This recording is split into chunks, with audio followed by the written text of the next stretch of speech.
El 17 de agosto de 1942, el sexto ejército del general Friedrich Paulus, integrado por una parte del Grupo B del ejército alemán, cruzaba el Don y empezaba su ofensiva sobre Stalingrado.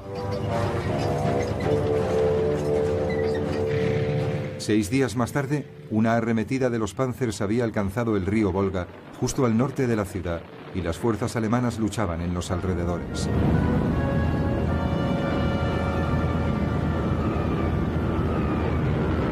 Mientras veían cómo la Luftwaffe devastaba el centro, las tropas alemanas debían considerarse a sí mismas a punto de alcanzar una magnífica victoria. Se trataba de la ciudad que llevaba el nombre de Stalin y era además un poderoso centro industrial.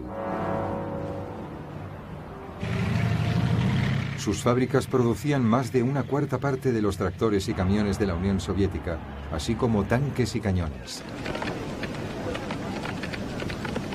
Stalingrado se había convertido en una fortaleza impresionante. El lento avance del Grupo B del ejército había tenido lugar sin su ejército de Panzers y había durado 2 semanas.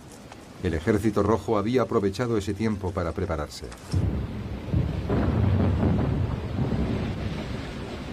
En lugar de cruzar el río e intentar rodear la ciudad, los alemanes se lanzaron a un ataque directo.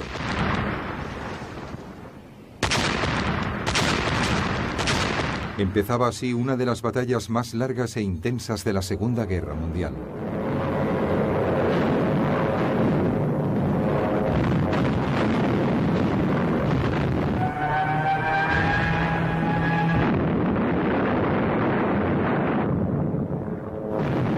Poco a poco, las fuerzas alemanas se fueron abriendo camino calle a calle, mientras los aviones bombarderos atacaban como relámpagos justo delante suyo.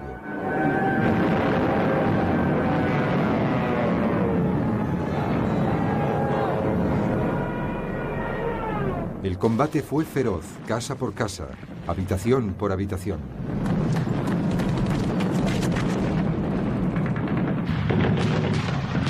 Las defensas soviéticas utilizaron las alcantarillas como refugio y para establecer comunicaciones, y las ruinas que las cubrían para disparar desde posiciones emboscadas.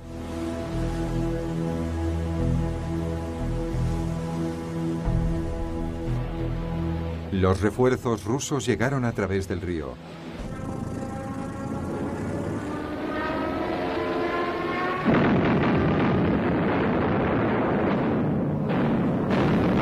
En ocasiones bajo el ataque constante desde el aire. A pesar de ello, miles de soldados consiguieron atravesar el río.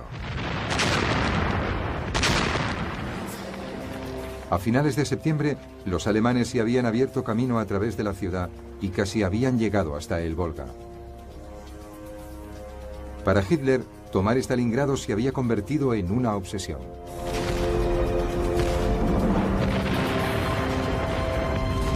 El 4 de octubre de 1942, Paulus lanzó lo que pretendía ser el asalto final a Stalingrado con el objetivo de tomar los últimos bastiones de los soviéticos. Los tanques iban en cabeza, pulverizando los escombros y disparando a quemarropa en los patios de las casas.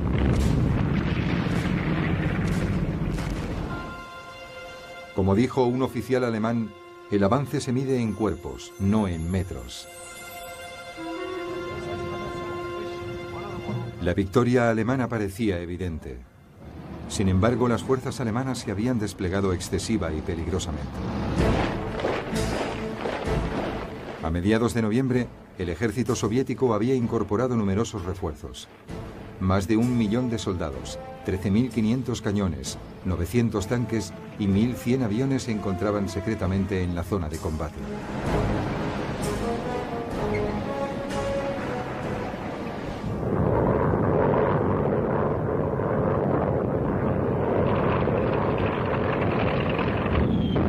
El 19 de noviembre atacaron el flanco norte alemán.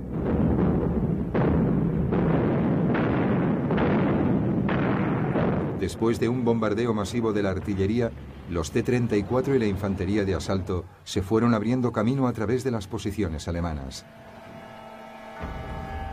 Miles de alemanes se rindieron.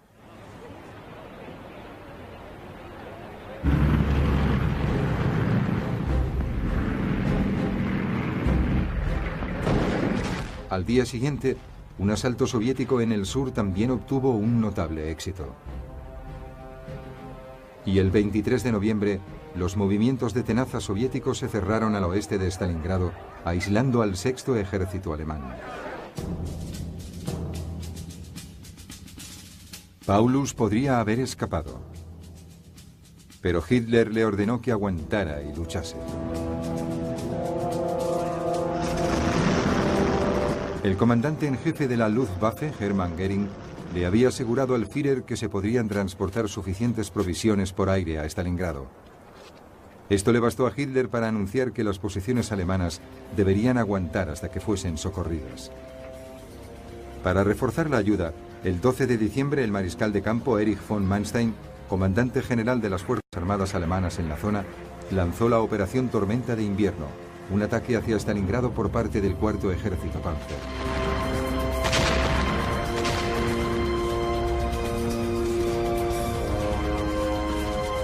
Durante 2 días pareció que la operación funcionaba bien, pero entonces la resistencia del Ejército Rojo se incrementó. El 23 de diciembre, el intento de salvamento alemán redujo la marcha y se detuvo a unos 50 kilómetros de la ciudad. Von Manstein aconsejó al asediado Paulus que intentara escapar del cerco ruso. Paulus quería obtener el permiso de Hitler para actuar, pero el permiso le fue negado. Probablemente ya era demasiado tarde, y los rusos pusieron en marcha la segunda fase de su plan estratégico.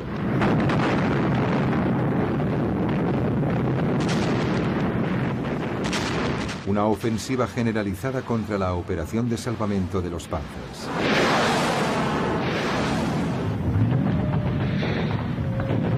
Hicieron retroceder a los Panzers lejos de la ciudad, de manera que a finales de diciembre el plan de auxilio Tormenta de Invierno sobre Stalingrado se había disipado.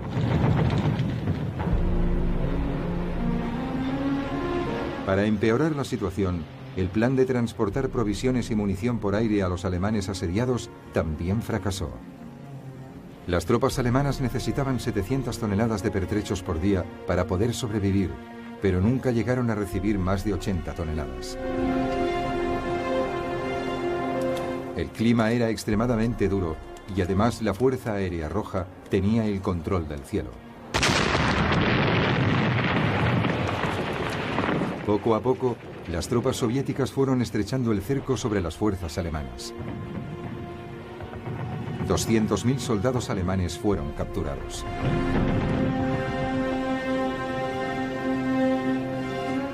El 8 de enero, los líderes militares soviéticos invitaron a Paulus a rendirse, pero este se negó.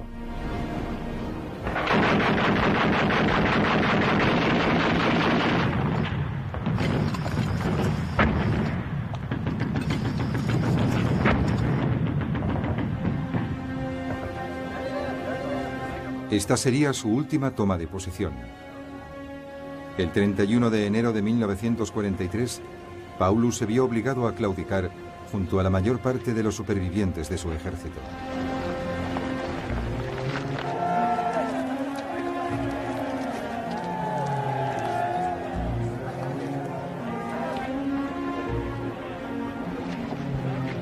Más de 108.000 hombres fueron hechos prisioneros.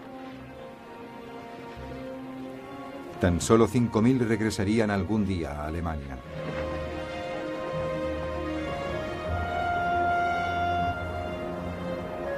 Stalingrado resultó una batalla muy sangrienta. El asalto del Grupo B del ejército alemán había sido respondido con fiereza. Cerca de 300.000 soldados alemanes y más de 450.000 aliados habían muerto. Las bajas militares soviéticas eran equivalentes, pero había que contar además miles de muertos civiles. Para Alemania se trataba de la peor catástrofe de la guerra hasta entonces, y no iba a ser la última. En aquel momento, el Ejército Rojo también estaba derrotando al ejército de Hitler en el frente oriental.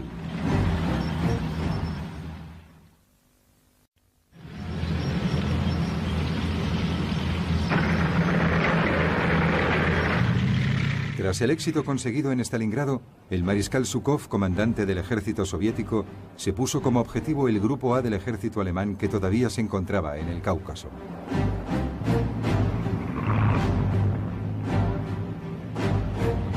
Las tropas soviéticas se abrieron camino a la fuerza hacia el sur y a principios de diciembre ya se hallaban a unos 190 kilómetros de Rostov. Existía la posibilidad de que las fuerzas alemanas que se encontraban en el sur quedaran aisladas. Sin muchas otras alternativas y con reticencias, Hitler dio permiso al Grupo A del ejército para replegarse. Durante el mes siguiente, los alemanes llevaron a cabo una hábil acción de retaguardia.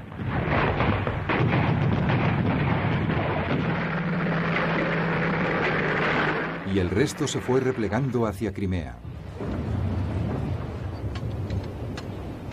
Pero entonces, el 12 de enero de 1943, Zhukov lanzó su ofensiva maestra.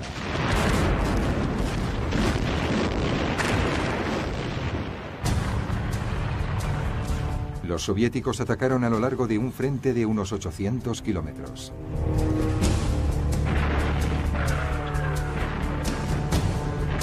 Superadas las fuerzas alemanas en número de 7-1, el mariscal von Manstein, comandante en jefe en la zona, llevó a cabo una brillante retirada.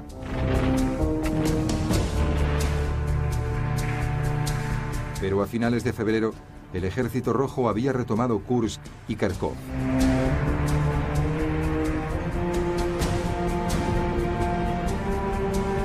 Esta contraofensiva rusa de invierno significó un golpe de consecuencias catastróficas para las fuerzas alemanas. En cuestión de meses, el ejército alemán había perdido 1 millón de hombres y un gran número de tanques y cañones. Frente a él, el Ejército Rojo contaba todavía con numerosas reservas de recursos humanos. Y se beneficiaba del enorme incremento en la producción de armas y de la ayuda de Estados Unidos y Gran Bretaña. Los alemanes habían sido superados en el ámbito tecnológico. El tanque soviético T-34 competía en efectividad con el Panzer Mark IV.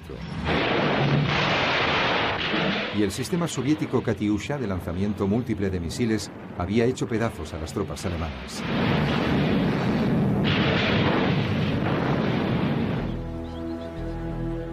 A pesar de todo esto, Hitler se negaba a abandonar sus propósitos. Todavía soñaba con un contraataque preventivo en verano que desconcertara a la Unión Soviética y demostrara el poder de Alemania. La ciudad de Kursk parecía el lugar idóneo para empezar. Aquí, la ofensiva soviética había ido presionando hasta crear un frente avanzado que penetraba profundamente en el territorio de las líneas alemanas, una zona que podría presentar peligro, y Hitler decidió aislar la zona y acabar con el riesgo. Para ello tenía pensada una brillante idea. El contraataque alemán en esa zona sería dirigido por una nueva generación de tanques alemanes especialmente diseñados para enfrentarse al impresionante T-34 ruso. Se trataba del Tigre, un enorme pero lento tanque de 55 toneladas que tenía un mortífero cañón de 88 milímetros. Su blindaje frontal lo hacía casi impermeable a los cañones de los tanques soviéticos.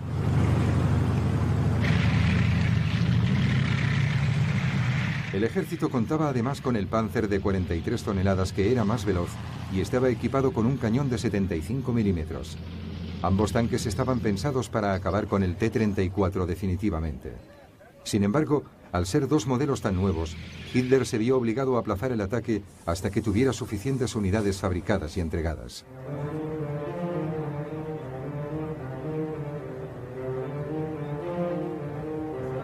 Mientras las fuerzas alemanas estaban ultimando los tanques, el mariscal Zhukov intuyó lo que estaba a punto de suceder y aprovechó el tiempo para reforzar las defensas soviéticas de Kursk. No tardó en llegar la noticia de una red de espionaje con agentes infiltrados en el alto mando alemán que confirmaba el lugar del ataque. Zhukov ordenó la construcción de una serie de líneas defensivas con zanjas antitanques, campos de minas y profundos cinturones de alambre de espino. significó un refuerzo enorme de las fuerzas soviéticas que se hallaban en la zona, y sus soldados y tanques fueron traídos de partes menos vulnerables del frente.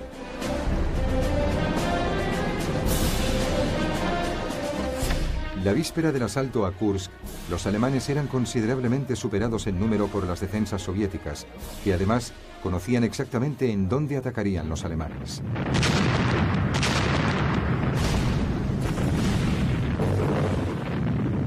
El 5 de julio de 1943, tropas de asalto alemanas que se preparaban para entrar en acción fueron golpeadas por un bombardeo masivo de la artillería soviética.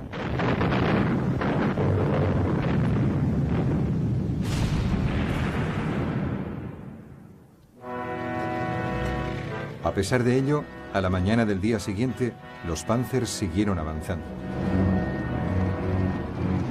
Pero esta vez se enfrentaban a un enemigo muy bien pertrechado.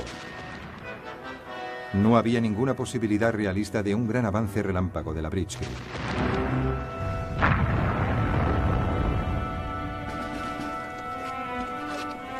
Los resultados fueron desastrosos.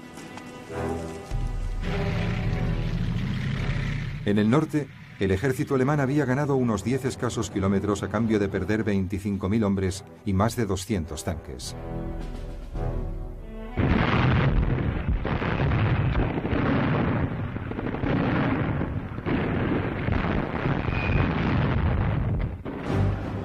En el sur, a los alemanes les iba un poco mejor.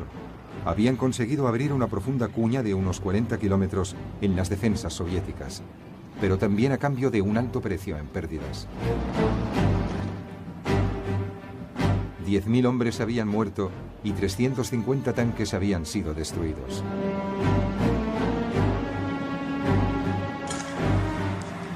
Por un momento pareció que un gran avance alemán sería posible.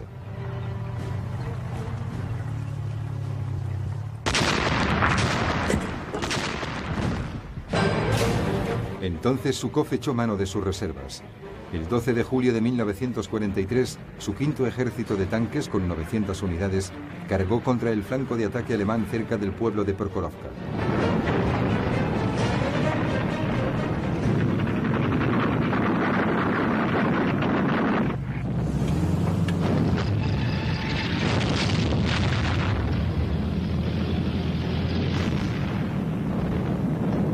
$2.000 tanques participaron en lo que constituiría la batalla blindada más impresionante de la Segunda Guerra Mundial.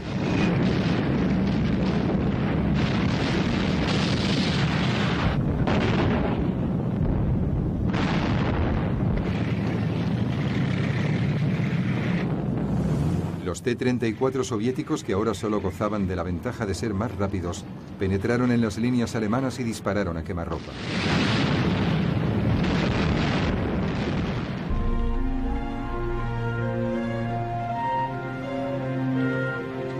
Al final de un único día de feroz y exaltado combate, los alemanes habían malogrado otros 350 tanques y estaban perdiendo terreno.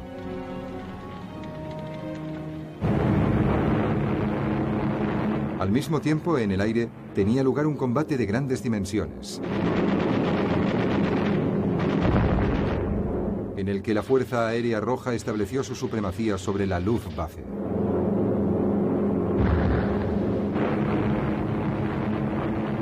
Los imponentes cazatanques soviéticos Ilyushin y L-2 Stormovik atacaban sin obstáculos al ejército alemán.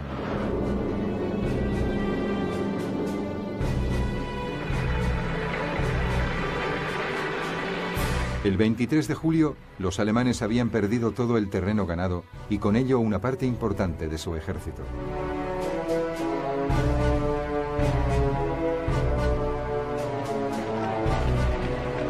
Sus recursos humanos habían disminuido considerablemente y los 15.000 tanques que habían perdido nunca serían reemplazados.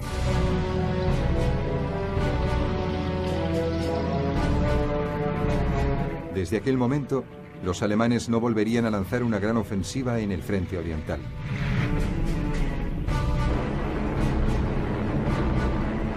A partir de entonces, se libraría una batalla defensiva desalentadora y desesperada contra un enemigo cada vez más poderoso y mejor preparado.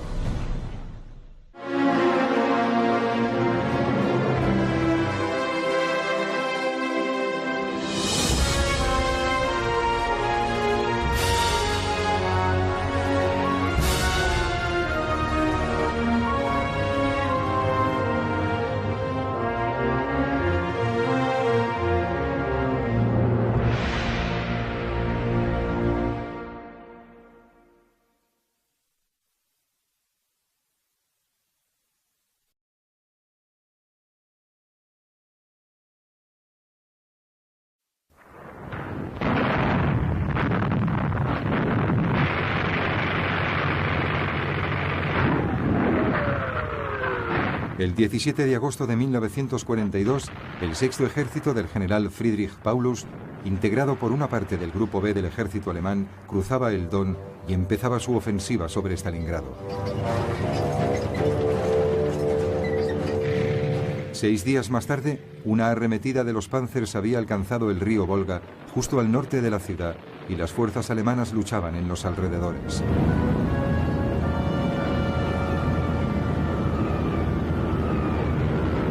Mientras veían cómo la Luftwaffe devastaba el centro, las tropas alemanas debían considerarse a sí mismas a punto de alcanzar una magnífica victoria. Se trataba de la ciudad que llevaba el nombre de Stalin y era además un poderoso centro industrial. Sus fábricas producían más de una cuarta parte de los tractores y camiones de la Unión Soviética, así como tanques y cañones. Stalingrado se había convertido en una fortaleza impresionante. El lento avance del Grupo B del ejército había tenido lugar sin su ejército de Panzers y había durado 2 semanas. El ejército rojo había aprovechado ese tiempo para prepararse. En lugar de cruzar el río e intentar rodear la ciudad, los alemanes se lanzaron a un ataque directo.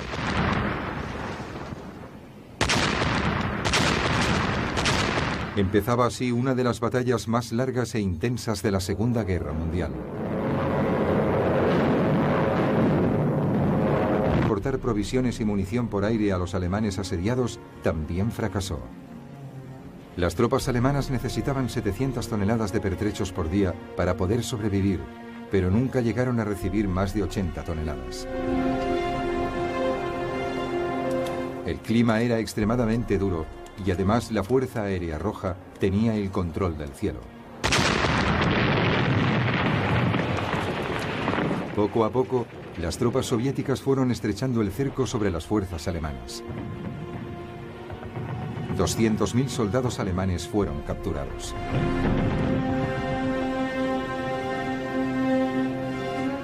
El 8 de enero, los líderes militares soviéticos invitaron a Paulus a rendirse, pero este se negó.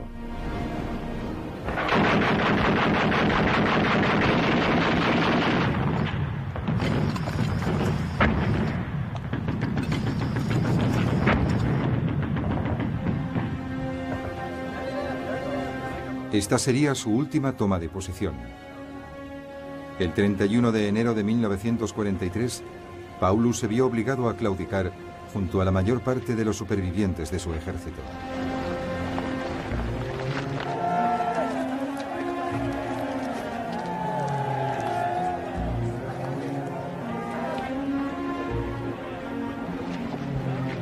Más de 108.000 hombres fueron hechos prisioneros. Tan solo 5.000 regresarían algún día a Alemania.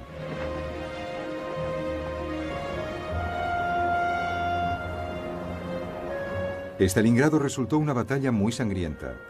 El asalto del Grupo B del ejército alemán había sido respondido con fiereza, escombros y disparando a quemarropa en los patios de las casas.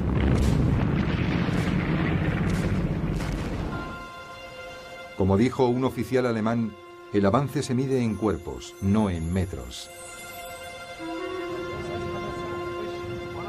La victoria alemana parecía evidente. Sin embargo, las fuerzas alemanas se habían desplegado excesiva y peligrosamente. A mediados de noviembre, el ejército soviético había incorporado numerosos refuerzos. Más de 1 millón de soldados, 13.500 cañones, 900 tanques y 1.100 aviones se encontraban secretamente en la zona de combate.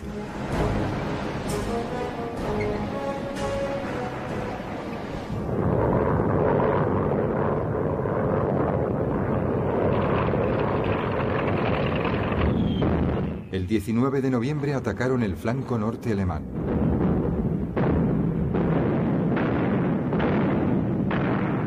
Después de un bombardeo masivo de la artillería, los T-34 y la infantería de asalto se fueron abriendo camino a través de las posiciones alemanas. Miles de alemanes se rindieron.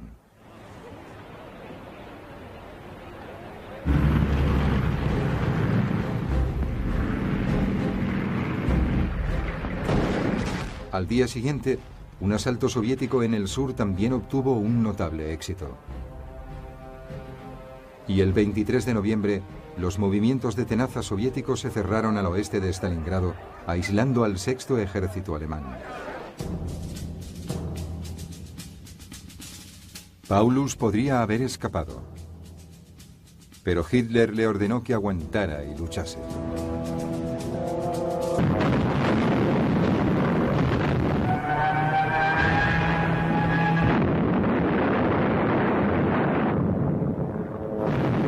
Poco a poco, las fuerzas alemanas se fueron abriendo camino calle a calle, mientras los aviones bombarderos atacaban como relámpagos justo delante suyo.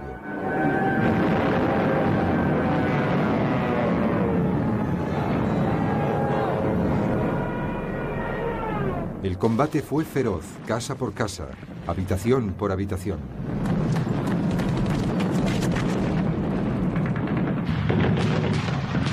Las defensas soviéticas utilizaron las alcantarillas como refugio y para establecer comunicaciones, y las ruinas que las cubrían para disparar desde posiciones emboscadas.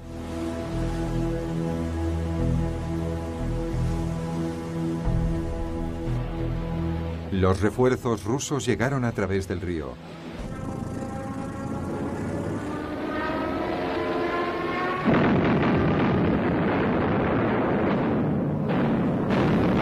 En ocasiones bajo el ataque constante desde el aire.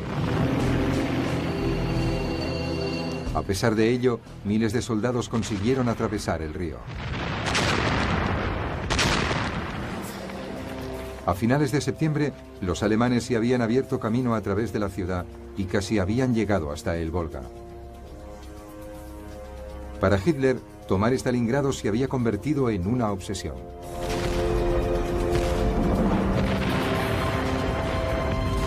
El 4 de octubre de 1942, Paulus lanzó lo que pretendía ser el asalto final a Stalingrado con el objetivo de tomar los últimos bastiones de los soviéticos. Los tanques iban en cabeza, pulverizando los... El comandante en jefe de la Luftwaffe, Hermann Göring, le había asegurado al Führer que se podrían transportar suficientes provisiones por aire a Stalingrado. Esto le bastó a Hitler para anunciar que las posiciones alemanas deberían aguantar hasta que fuesen socorridas.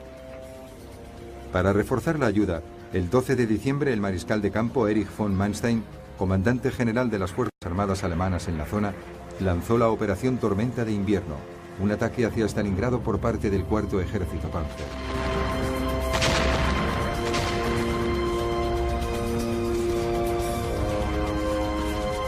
Durante 2 días pareció que la operación funcionaba bien, pero entonces la resistencia del Ejército Rojo se incrementó. El 23 de diciembre, el intento de salvamento alemán redujo la marcha y se detuvo a unos 50 kilómetros de la ciudad. Von Manstein aconsejó al asediado Paulus que intentara escapar del cerco ruso. Paulus quería obtener el permiso de Hitler para actuar, pero el permiso le fue negado. Probablemente ya era demasiado tarde, y los rusos pusieron en marcha la segunda fase de su plan estratégico.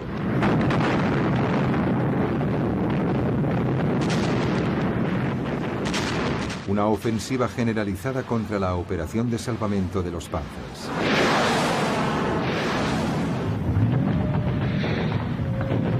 Hicieron retroceder a los Panzers lejos de la ciudad, de manera que a finales de diciembre, el plan de auxilio Tormenta de Invierno sobre Stalingrado se había disipado.